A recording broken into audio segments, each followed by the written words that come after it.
Olá, que privilégio imenso estar aqui. Agradeço a Deus de todo o meu coração essa oportunidade. Que Deus o abençoe de modo poderoso, que você se dedique a estudar e aprender cada vez mais da palavra de Deus. Amém? Deus esteja com você de modo poderoso. No estudo passado eu falei sobre o plano de Deus. Eu mostrei que Deus empreendeu o maior plano de resgate, no sentido de tirar o homem da miséria onde ele havia se encontrado por causa do pecado. Venceu todos os obstáculos, todas as barreiras que o homem colocou, seja por ocasião da rebeldia, que Deus chegou a ponto de dizer: eu vou destruir o ser humano, seja por ocasião de ele então trouxe o dilúvio, seja então por ocasião de tipo um motim, né? O homem disse: aqui eu não saio, de jeito nenhum vou ficar aqui. Deus havia mandado ele se espalhar por toda a terra e ele se rebelou, e Deus então desce e confunde os seres humanos ali, a língua, e as pessoas então são obrigadas a se espalhar. Mas depois disso a Escritura diz também que Deus precisava trazer o Messias, precisava de um útero, né? E esse útero foi a nação hebraica. E assim ele fez no decorrer do tempo, até que a promessa se deu. Diante disso, vale uma pergunta: quem é o ser humano? Quem é essa pessoa tão especial que Deus empreende tanto trabalho para trazer salvação ao homem? Quem é ele? Pois bem, a Bíblia diz que o ser humano foi criado para adorar a Deus. O ser humano foi criado para ter comunhão com Deus, para se relacionar com Deus. O ser humano foi criado para a glória de Deus. Esse é o propósito de Deus. Toda maldade, toda perversão, todas as injustiças, tudo aquilo que nós imaginamos de mal nesse mundo, né, tem uma única fonte: o pecado. O pecado é a raiz de tudo isso. E Jesus Cristo, Deus enviou o seu Filho para reverter essa situação, né? Essa maldade do ser humano não tira a dignidade, fere aquilo que o homem de fato é, a grandeza, né? A importância dele. Eu estava falando esses dias com um amigo meu, com quem eu gosto muito de conversar, e estávamos conversando sobre que a ciência atualmente ela apresenta esse mundo muito grande, né? No sentido e parece que o ser humano é alguma coisa insignificante, muito pequenino, né? Por exemplo, ela diz que o Sol é 1.300.000 vezes maior do que a Terra. É algo muito gigante, 1.300.000 vezes. O diâmetro em quilômetro, em questão de quilômetro, o Sol é 1.400.000 vezes, né? Tem 1.400.000 quilômetros de diâmetro. É uma coisa gigantesca, enquanto a Terra é minúsculo, né? Pois tem apenas 12.742 quilômetros. E eu estava dizendo para ele, o propósito da ciência, ao apresentar esse universo com essas dimensões gigantescas, é dizer que o ser humano e Deus não é nada, né? Esse é o propósito dele.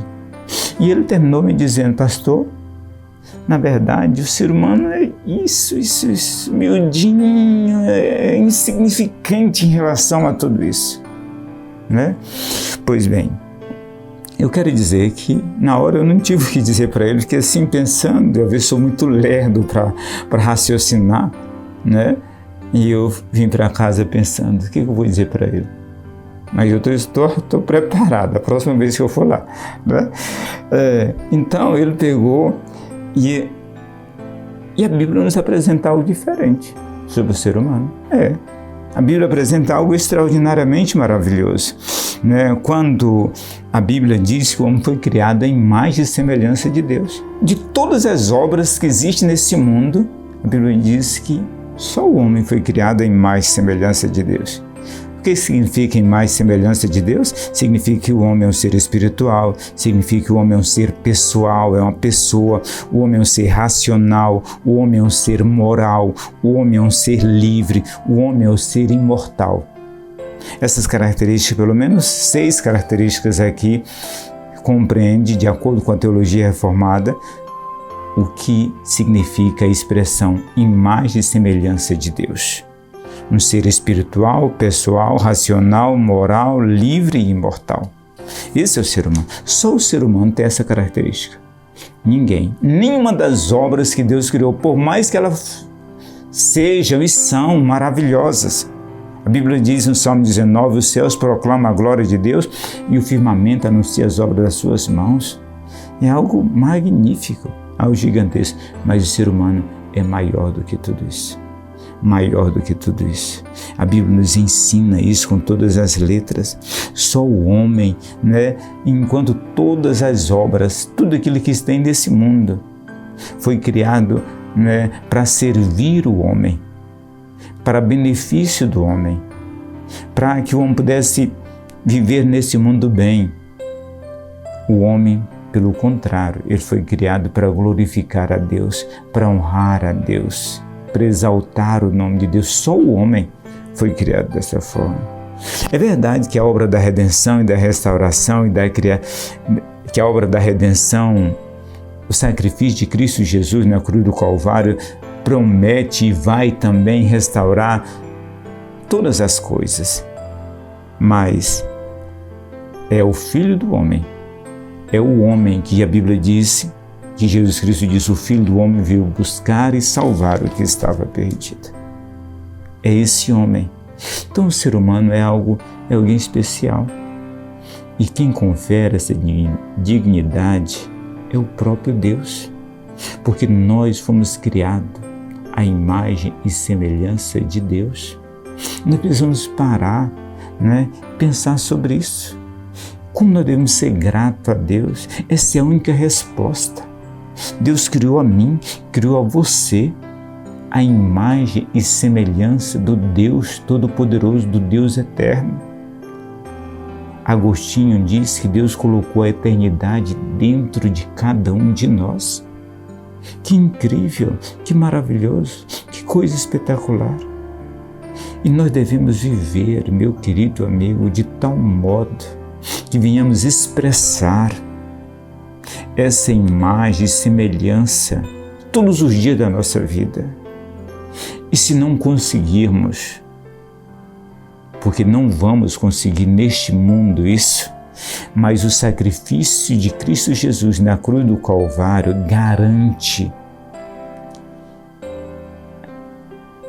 esse propósito, a execução desse propósito por uma eternidade sem fim para todos aqueles que creem em Cristo Jesus. Pois o sacrifício de Cristo Jesus tem esse propósito: restaurar a imagem e semelhança, restaurar a nossa espiritualidade, restaurar a nossa personalidade, restaurar a nossa capacidade racional, a nossa capacidade moral, a nossa capacidade como ser livre e como ser imortal.